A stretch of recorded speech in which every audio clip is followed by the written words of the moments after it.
Le Samsung Galaxy A57 est un modèle de milieu de gamme mis à jour dans la série A sortie au printemps 2026. C'est le successeur du A56 et à première vue, il ne semble pas y avoir beaucoup de changements, mais plusieurs aspects des spécifications font que ce modèle se démarque par rapport à son prédécesseur et à ses concurrents dans la même gamme de prix. Le A57 dispose d'un boîtier en aluminium avec une épaisseur de 6,9 mm.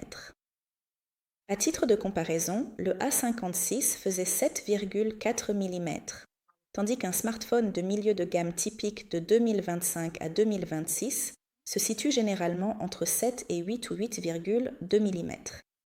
La différence peut sembler minime, mais on la ressent en main.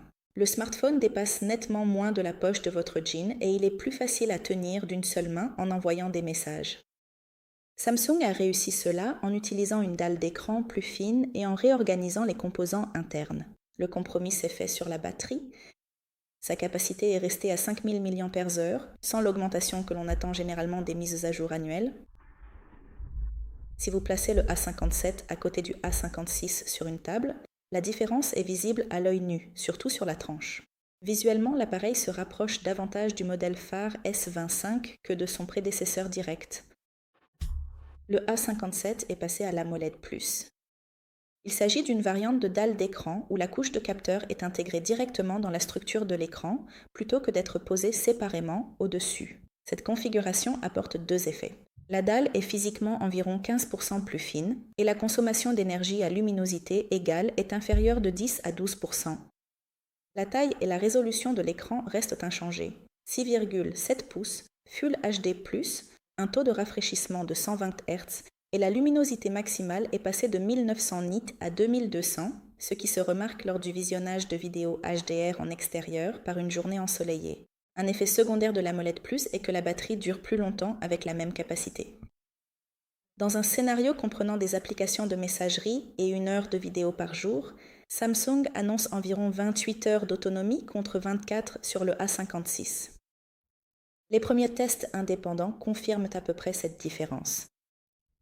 Samsung a prolongé sa politique de mise à jour pour la série A. Le A57 recevra 6 versions majeures d'Android et 7 ans de correctifs de sécurité. Pour un appareil acheté en 2026, cela signifie un support logiciel jusqu'à la fin de 2032. Il y a encore quelques années, une telle politique était réservée aux modèles haut de gamme. Aujourd'hui, parmi les concurrents, dans la catégorie de prix autour de 500 €, seul le Google Pixel propose la même chose. Dans ce segment, Xiaomi et Motorola se limitent généralement à 3 ou 4 ans de mises à jour majeures. La signification pratique est simple. Un smartphone acheté aujourd'hui recevra des versions récentes de One UI et des correctifs de sécurité plus longtemps que la durée d'utilisation d'un téléphone par la plupart des gens. Et lors de la revente dans 3 ou 4 ans, c'est aussi un avantage considérable. La batterie et le boîtier s'useront avant la fin du support. Le A57 est l'un des premiers smartphones de milieu de gamme à être équipé du Bluetooth 6.1. Cette norme est apparue fin 2025 et pour l'instant, on la trouve principalement sur les modèles haut de gamme.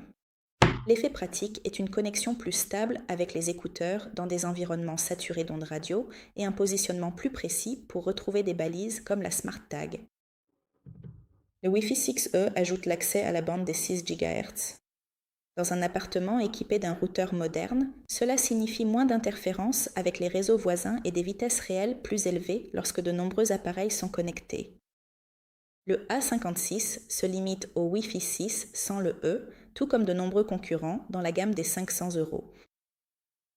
Ces normes ne se remarquent pas au quotidien, mais elles prolongent la pertinence de l'appareil. Dans quelques années, lorsque de telles connexions deviendront la norme, le A57 ne sera pas le maillon dépassé de votre réseau domestique. Le boîtier du A57 est construit sur un cadre en aluminium et l'avant comme l'arrière sont protégés par du Gorilla Glass Victus Plus. C'est le même type de verre que Samsung utilise sur la version de base du Galaxy S25. Le A56 utilisait le Victus 2, tandis que de nombreux concurrents dans ce segment utilisent le Gorilla Glass 7e ou le Dragon Trail. En pratique, la différence est perceptible lorsqu'on laisse tomber l'appareil sur de l'asphalte depuis la hauteur de la taille ou lors des contacts quotidiens avec des clés dans la poche.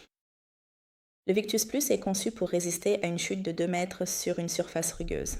Selon le fabricant, les rayures causées par de petites particules dures apparaissent plus tard que sur la génération précédente de verre. La protection IP67 est conservée. Protection contre la poussière et l'immersion dans l'eau douce jusqu'à 1 mètre de profondeur pendant 30 minutes maximum. Ce n'est pas la certification 68 des modèles phares, mais c'est suffisant pour marcher sous la pluie ou en cas de chute accidentelle dans l'évier. Le Galaxy A57 mérite d'être envisagé par ceux qui souhaitent conserver un seul smartphone pendant 5 ou 6 ans et ne prévoient pas de changer chaque année. La combinaison d'un support logiciel à long terme, de normes sans fil modernes et d'un boîtier résistant est justement pensée pour une utilisation prolongée. Un autre public concerné est constitué des utilisateurs qui passent d'un modèle Galaxy A5X datant de 3 ou 4 ans, comme le A53 ou le A54. Pour eux, le A57 offrira un saut notable en termes d'épaisseur du boîtier, d'affichage et d'autonomie, et la transition au sein de One UI se fera en douceur, sans surprise. Et c'est tout. Merci d'avoir regardé, aimez la vidéo et abonnez-vous à notre chaîne.